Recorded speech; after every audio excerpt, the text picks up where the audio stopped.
4, 3, 2, 1, 0.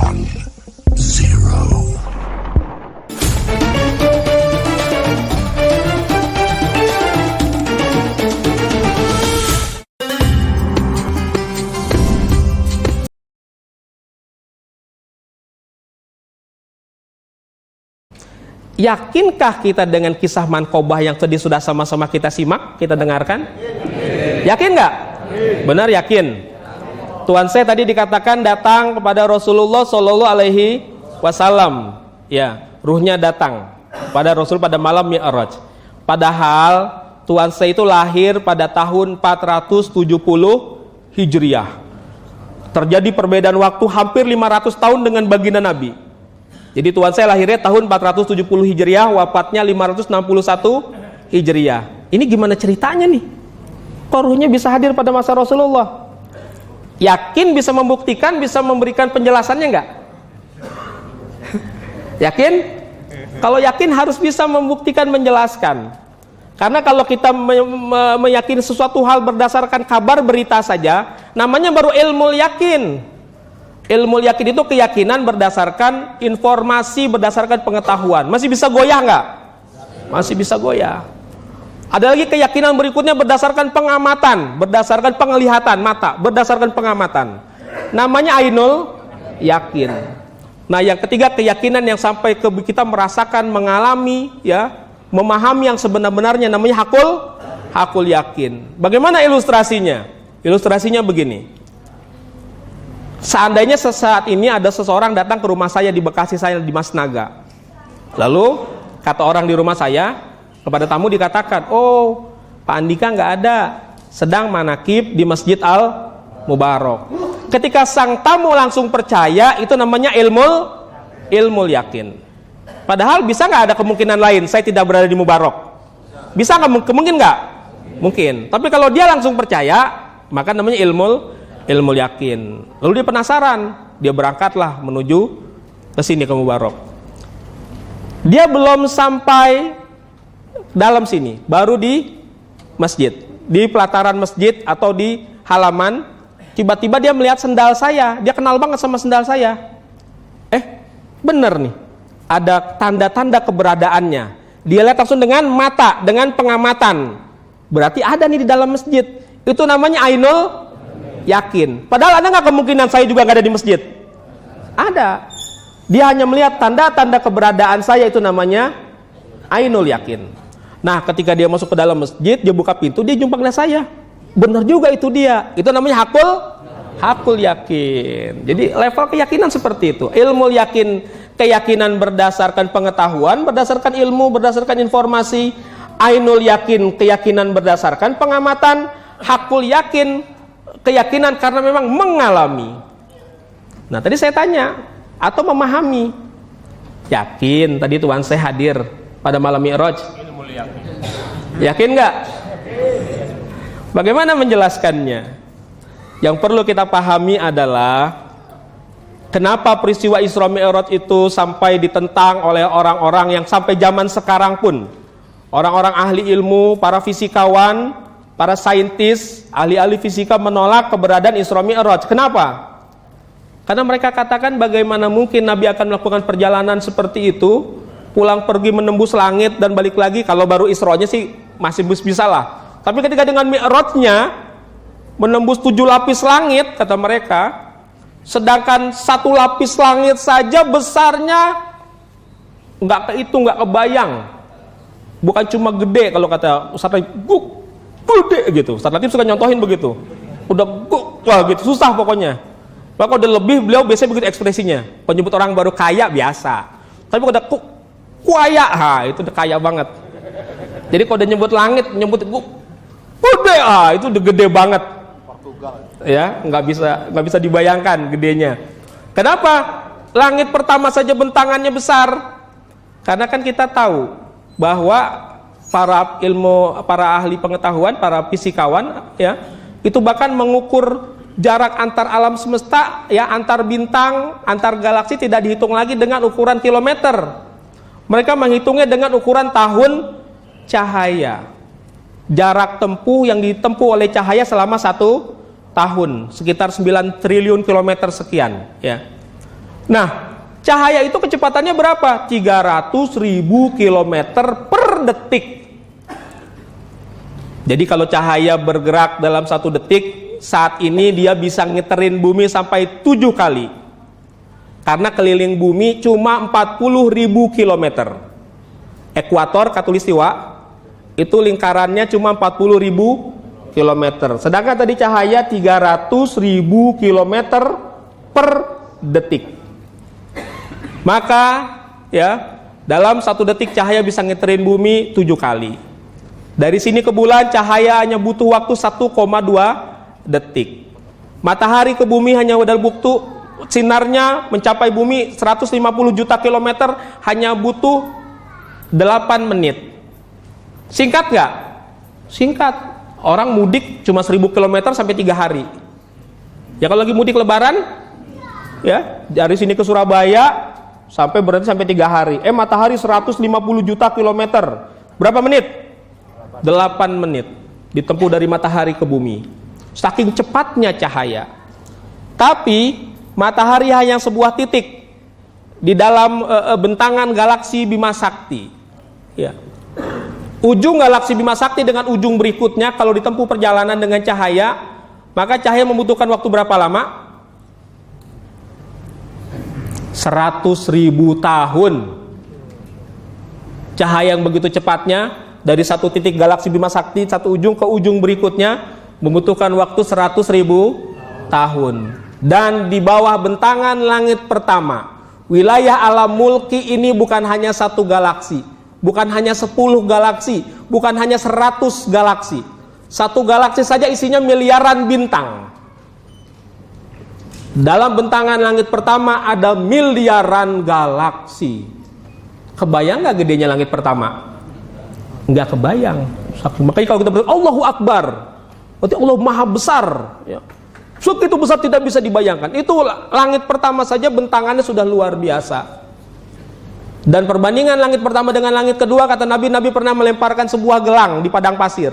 Kata Nabi, kalau gelang ini langit pertama, maka padang pasir ini langit kedua. Nabi melanjutkan, kalau gelang ini langit kedua, maka bentangan padang pasir langit ke-3, sampai terus ke langit ke-7. Bahkan Nabi meneruskan, kalau ini langit ke-7 gelang, maka ini adalah kursinya Allah. Kalau ini kursinya Allah, ini arsinya Allah, arsnya Allah. Kebayang gak gedenya? Dan mereka semua itu, makhluk itu hanya menjadi sebuah titik. Karena ketika Nabi Isra Mi'raj, Nabi melanjutkan perjalanan di Sidratul Muntaha sampai Hajiz Bainul Haramain. Ya, Hajiz Bainul Haramain itu batas antara alam makhluk dan alam ketuhanan. Bukan berarti Allah butuh alam, bukan. Arti itulah batasan terjauh yang bisa dicapai oleh makhluk. Ketika Nabi Mi'raj itu, Nabi melanjutkan perjalanannya ketika malaikat Jibril stuck di situ, nggak bisa melanjutkan. Dalam posisi duduk tahiyat akhir di Rafraful Ahdor.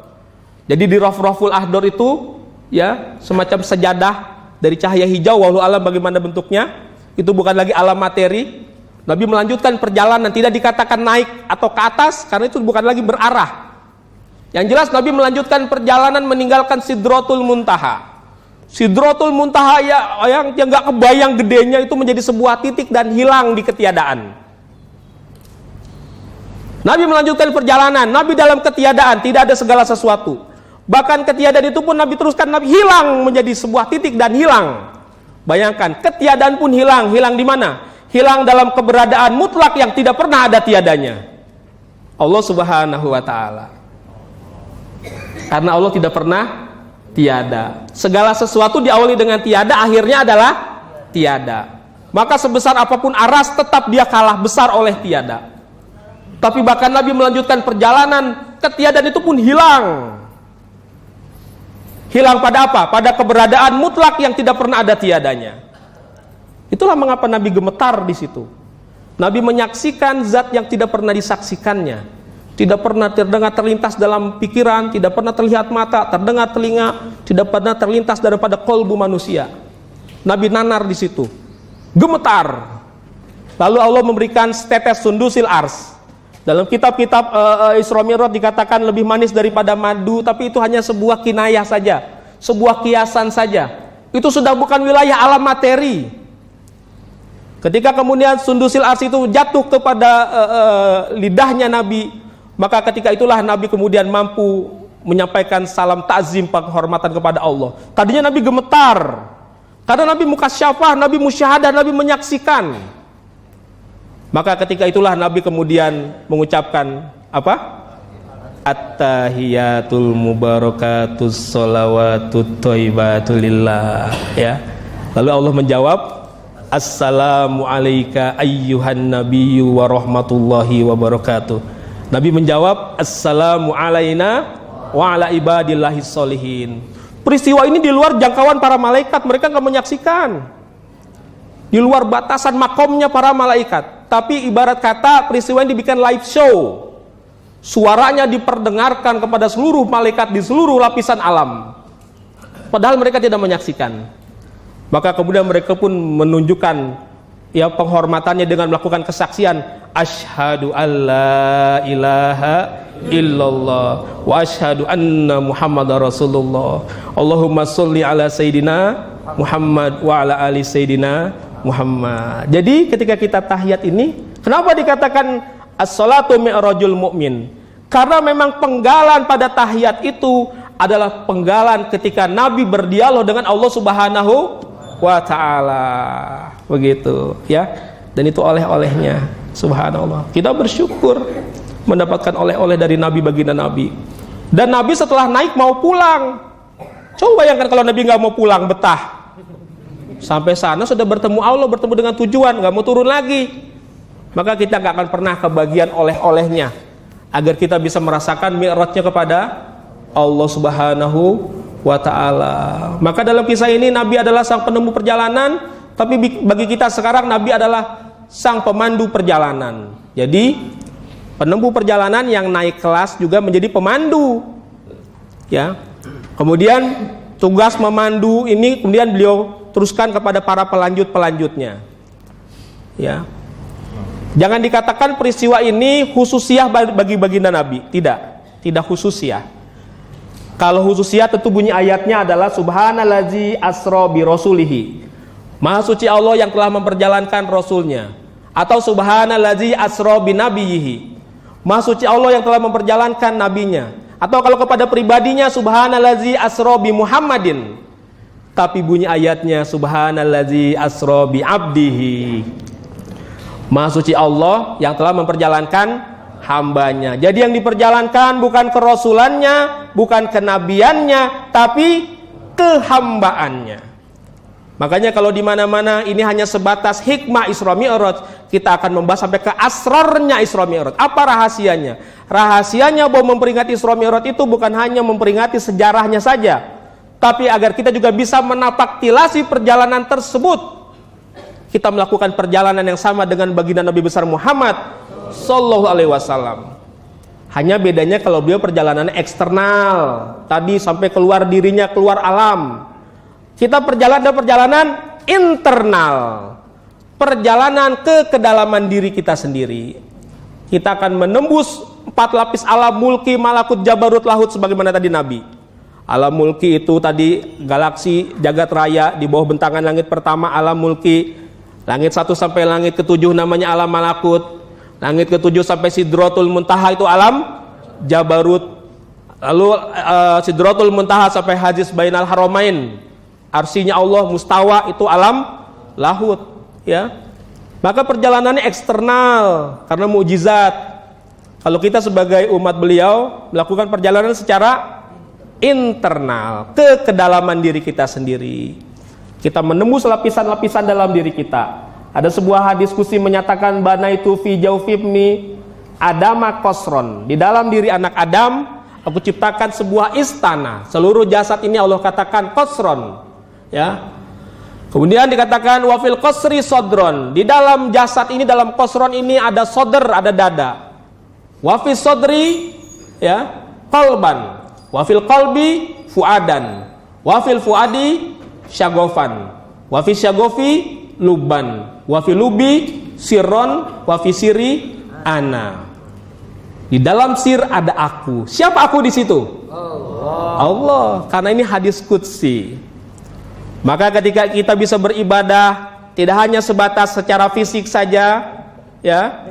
Kalau kita beribadah secara fisik saja, maka ibadah kita masih nyangkut di alam mulki, di bentangan langit pertama. Ibadah kita tembuskan tidak hanya membaca bacaan sholat, gerakan-gerakan sholat, tidak hanya berzikir secara lisan saja. Ketika kita berzikir, kita tembuskan ke dalam kolbu kita libatkan kolbu. Maka hakikatnya ibadah kita tembus ke alam malakut.